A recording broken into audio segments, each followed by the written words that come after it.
இந்த எக்கானமி 2 வகையா, மிக முக்கியமா 2 வகையா வந்து நம்ம பிரிக்கலாம். இப்ப நம்ம சொன்ன இந்த மக்களுக்கு கொண்டு போய் சேர்க்கறது அப்படிங்கிறது இருக்கு இல்லையா? மக்களுக்கு கொண்டு போய் நம்ம மக்களுக்கான பாதுகாப்பு, மக்களை ஒருங்கிணைச்சு அவங்கள இந்த பொருளாதார நடவடிக்கைகள ஈடுபட வைக்கிறது. அவங்களுக்கு அந்த பொது அமைதியை ஏற்படுத்தி அவங்க பொருளாதார நடவடிக்கைகளை பத்திரமா செய்ய வைக்கிறது அப்படிங்கிறத 2 வகையான அரசாங்க முறைகள் வந்து இதை வந்து உறுதிப்படுத்துது. ஓகே, ஒன்று இது வந்து பொருளாதார எக்கனாமிக் சிஸ்டம் சொல்லுவோம். Economic systems.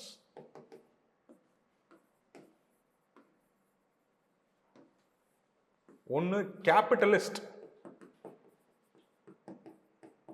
அதாவது முதலாளித்துவம். இன்னொன்று சோசியலிஸ்ட். முதலாளித்துவ பொருளாதார முறை,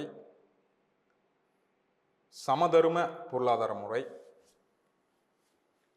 மூணாவதா ஒன்று இருக்கு, இது ரெண்டையும் கலந்தது, கலப்பு பொருளாதார முறை,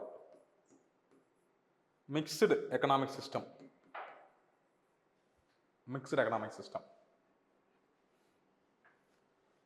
இப்போ இந்த முன்னாடி நம்ம மைக்ரோ எக்கனாமிக்ஸ், மேக்ரோ எக்கனாமிக்ஸ் பார்த்தோம்.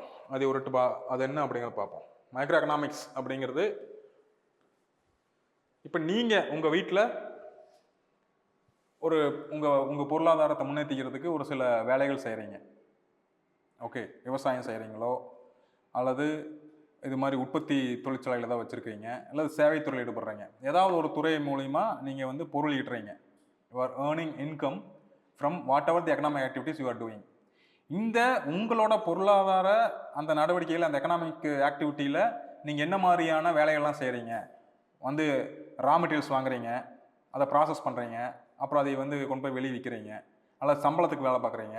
அது மூலிமா நீங்கள் வந்து உங்கள் குடும்பத்துக்கான செலவுகள்லாம் செய்கிறீங்க. இதை பற்றியெல்லாம் படிக்கிறது ஒரு தனிப்பட்ட நபரினுடைய பொருளாதார நடவடிக்கைகளையோ அல்லது ஒரு தனிப்பட்ட நபர் வந்து முன்னெடுத்து ஓன் பண்ணி ஒரு சின்ன ஒரு இண்டஸ்ட்ரி நடத்துகிறாரு. ஃபார் எக்ஸாம்பிள் விவசாயம்னு வச்சுங்க, விவசாயம், இல்லை ரைஸ் மில் வச்சுருக்கீங்க, அல்லது ஒரு டெக்ஸ்டைல் இண்டஸ்ட்ரி ஒன்று வச்சுருக்கீங்க அப்படின்னா அதில் என்னென்ன மாதிரியான பொருளாதார ஆக்டிவிட்டீஸ் பண்ணுறீங்க? ஒரு தனிப்பட்ட நபரோ அல்லது தனிப்பட்ட ஒரு நிறுவனமோ என்ன மாதிரியான பொருளாதார நடவடிக்கைகள் எல்லாம் பண்ணுது அப்படிங்கிறத பற்றி மட்டும் படிக்கிறது மைக்ரோ எக்கனாமிக்ஸ். ஓகே, நுண்ணிய பொருளாதாரம். இது மாதிரி நீங்கள் மட்டும் இல்லை, இப்போ நம்ம கிளாஸ்குள்ளே 4 பேர் இருக்கோம். 4 பேரும் 4 வகையான பொருளாதார நடவடிக்கையில் வந்து நம்ம ஈடுபட்டிருப்போம். ஒருத்தர் விவசாயம் செய்யலாம், ஒருத்தர் உற்பத்தி துறையில் இருப்போம், ஒருத்தர் கவர்மெண்ட்டில் இருப்போம். இப்படி அப்போது ஒரு ஊரில் இருக்கிற எல்லாத்தோட பொருளாதார நடவடிக்கைகளையும் ஒட்டு மொத்தமாக பார்க்கறது, ஒரு மாவட்டத்தோட பொருளாதார நடவடிக்கையை பார்க்கறது, ஒரு மாநிலத்தினுடைய, ஒரு நாட்டினுடைய பொருளாதார நடவடிக்கைகள், பொருளாதார அமைப்புகளை பற்றி படிக்கிறது அப்படிங்கிறது மேக்ரோ எக்கனாமிக்ஸ், பேரியல் பொருளாதாரம். ஓகே, இது எப்படி வந்து ஒன்றுக்கு ஒன்று சார்ந்திருக்குது? இப்போ நம்ம பார்த்தோம்ல 3 செக்டார். இந்த 3 செக்டார் எப்படி வந்து ஈடுபடுது? ஒரு சைக்கிள் மாதிரி. முதன்மை துறையிலிருந்து உற்பத்தி துறைக்கு ஒரு சில பொருட்கள் போகும், உற்பத்தி துறையிலிருந்து சேவை துறைக்கு ஒரு பொருள் வரும், சேவைத்துறையை சார்ந்து மட்டுமே உற்பத்தி துறைகள் ஒரு சிலது இருக்கும். ஸோ இதுக்குள்ளே எப்படி வந்து நடக்குது அப்படிங்கிறத ஜென்ரலாக பார்க்குறது மேக்ரோ எக்கனாமிக்ஸ். ஓகே, இதுதான் about micro and macro economics. அப்போ நம்ம திரும்ப இதுக்கு வருவோம். இதை வந்து எப்படி செயல்படுத்துகிறாங்க அப்படிங்கிறதான் இங்கே நம்ம பார்க்க போகிறது. ஒரு குறிப்பிட்ட இடத்துல நிறுவனங்களையும் மக்களையும் ஒருங்கிணைத்து கொண்டு செல்றது இந்த பொருளாதார முறை. ஃபர்ஸ்ட்டு முதலாளித்துவத்தினுடைய ஒரு சில கேரக்டர் ஃபீச்சர்ஸ். ஓகே, இயற்கை கூறுகள் என்ன அப்படிங்கிறத பார்ப்போம். இந்த முதலாளித்துவத்தினுடைய தந்தை அப்படின்னு சொல்லப்படுறவர் Adam Smith, father of capitalist economics. Adam Smith இந்த முதலாளித்துவ பொருளாதாரம் அப்படிங்கிறத தடையில்லா பொருளாதாரம், ஃப்ரீ எக்கானமி அப்படின்னு சொல்லலாம். தடையில்லா பொருளாதாரம், ஃப்ரீ எக்கானமி, தடையில்லா பொருளாதாரம், அல்லது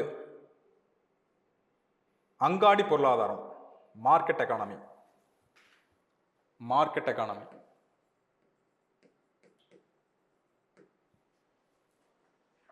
ஓகே, அப்படின்னு என்ன? இந்த பொருளாதார முறையில் அந்த பொருளாதார நடவடிக்கைகளை தீர்மானிக்கிறது அப்படிங்கிறது அந்த சந்தையாக இருக்கும். இப்போ நாம் 4 பேர் தான் ஒரு நாட்டிலே இருக்கோம் அப்படின்னு வச்சுக்கோங்களேன். நாம் 4 பேரில் ஒருத்தர் வந்து அரசாங்கம் அது நம்ம எல்லாத்தையும் ஒருங்கிணைக்கிற ஒருத்தர் அரசாங்கமாக இருக்கிறாரு. மீதி 3 பேர் இருக்கிறாங்க. இந்த பொருளாதார முறையில் அந்த மீதி 3 பேர் என்ன மாதிரியான தொழில் செய்கிறாங்க, அந்த 3 பேர் தான் எப்படி வந்து இந்த துறைகள் வந்து செயல்பட போகுது அப்படிங்கிறத தீர்மானிப்பாங்க. இந்த அரசாங்கம் அப்படிங்கிற இந்த ஒன்று வந்து அவங்களுக்கு சேவைகள் மட்டுமே செய்கிறது, அவங்களுக்கு எந்த எந்த ஒரு ரெஸ்ட்ரிக்ஷனும் கொடுக்காம, நீங்கள் இதைத்தான் செய்யணும், இதை செய்யக்கூடாது, நீங்கள் உங்களுக்கு வந்து இதில் வந்து எந்த ஒரு ஓனர்ஷிப்பும் இல்லை, நீங்கள் வந்து முதலாளிகள் கிடையாது அப்படின்லாம் சொல்ல மாட்டாங்க. நீங்கள் தான் முதலாளி, நீங்கள் தான் வந்து உற்பத்தியோட அந்த முடிவெடுக்கிறீங்க. எந்த மாதிரியா எதை வந்து உற்பத்தி செய்யலாம், எவ்வளோ உற்பத்தி செய்யலாம், அது எப்படி வந்து சந்தைக்கு கொண்டு போய் சேர்க்கலாம், அந்த சந்தையில் எவ்வளோ விலை வச்சு விற்கலாம் அப்படிங்கிறது எல்லாத்தையும் முடிவெடுக்கிறது யார் அந்த பொருளை உருவாக்குறாங்களோ அவங்க தான். ஏன்னா அவங்க தான் எல்லாத்தையும் இங்கே ஓன் பண்ணுறாங்க. ஓகே, அப்போ அந்த முதலாளித்துவத்தில் அதுதான் வந்து ரொம்ப முதன்மையானது. அந்த நடவடிக்கைகளை எப்படி என்ன மாதிரி நடவடிக்கை ஈடுபடலாம் அப்படிங்கிற தீர்மானிக்கிறது அந்த தனிப்பட்ட நபராக இருப்பாங்க அல்லது அந்த முதலாளிகளாக இருப்பாங்க. இதில் அரசாங்கத்தினுடைய பங்கு அப்படிங்கிறது மிகவும் குறைவாக இருக்கும். ஓகே, எழுதிங்க. நான் சொல்ல அப்படி எழுதிங்க. பொருளாதார நடவடிக்கைகளை தீர்மானிப்பதில் அரசாங்கத்தின் பங்கு குறைவு, சந்தையின் பங்கு அதிகம்.